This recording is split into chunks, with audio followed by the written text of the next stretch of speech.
In today's video, we will take out the fender of 2021 Toyota Corolla. First, we will lift up the parking brake, then we will lift up the car. I am using a 4-wheeler jack to lift up the car, so I don't really need to pull up the handbrake. But if you are using the regular jack that comes with the car, you must lift up the parking brake, otherwise the car will fall apart. Now, let's jump into the process. We'll start off taking screws from the mudguard side. Here I'm using an impact gun with a 10mm nut setter, but you can use a round head ratchet with a 10mm nut setter. Once two 10mm screws are out, notice there is a hole in the middle. Expect to have a screw or a clip from there. Make sure you take that out as well. Mudguard is still holding the grip. Turns out there is another screw underneath that also needs to be taken out. There we are done taking out the mudguard completely. On top of the mudguard from the fender side, notice there is one clip that needs to be taken out. Here I'm using a door upholstery remover. Right a little ahead on top, there is one more clip that also needs to be taken out. Followed by taking out another clip which is right besides. Notice the side connecting the fender with the bumper, there is one screw that I will take out using a Phillips screwdriver. In my case, I'm missing one clip from the bottom side. Make sure you take out the clip in your case from your side. Just to clarify one thing here, normally I have seen a clip from this side, but in my case I had a screw. In the perfect world, if you're trying to take out the fender, do not be surprised to see a clip right there and make sure you take out the clip.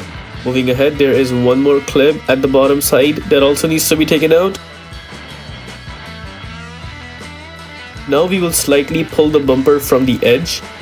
Notice there are a bunch of 10mm screws that needs to be taken out. We'll take them out one by one with an impact gun and a 10mm nut setter. Third screw is towards the headlight side. Make sure you take that screw out as well.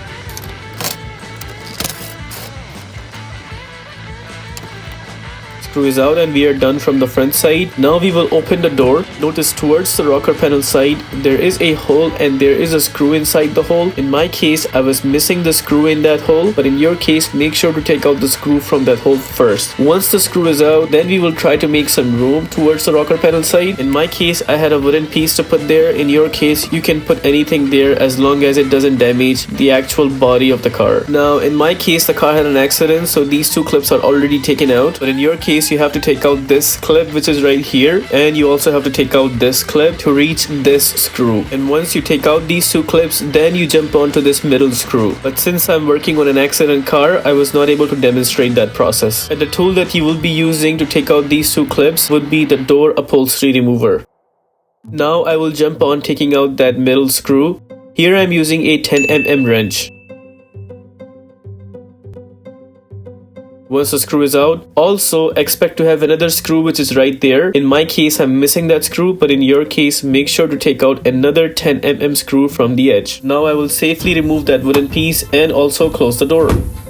Notice the gap between the fender and the door. There seems to be one more screw that needs to be taken out. To make our life easy, we will turn the tire completely. Pull the fender liner as much as you can so that you could have some room. And notice there is one plastic piece that needs to be taken out. It has two clips. In my case, I was again missing two clips, but in your case, make sure to take out these two clips from the plastic cover side. Once you take out those two clips, only then you can pull this plastic cover outside.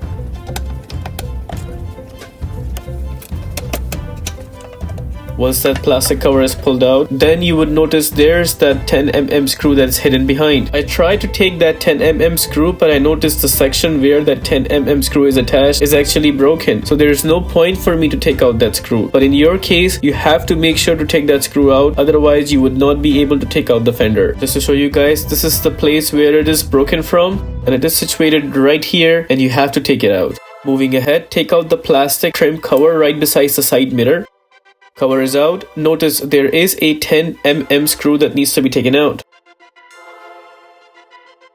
Next, we will open the hood. We'll take out a 10mm screw from the headlight side. It's a black screw that needs to be taken out. Make sure you don't fall these screws because sometimes it's really hard to get them back. Then take out a white color screw from the middle, followed by taking out a clip using door upholstery remover. And from the windshield side, notice there is a cover that you need to pull. Notice there is a 10mm screw behind that needs to be taken out. That was the final screw in our case. Now we will try to pull the fender. Make sure to pull up the headlight from the corner. Slightly rock and roll the fender until it completely pops out. And there we were able to pull out the fender completely. If this video helps you in any way, please consider liking this video and subscribing to our channel.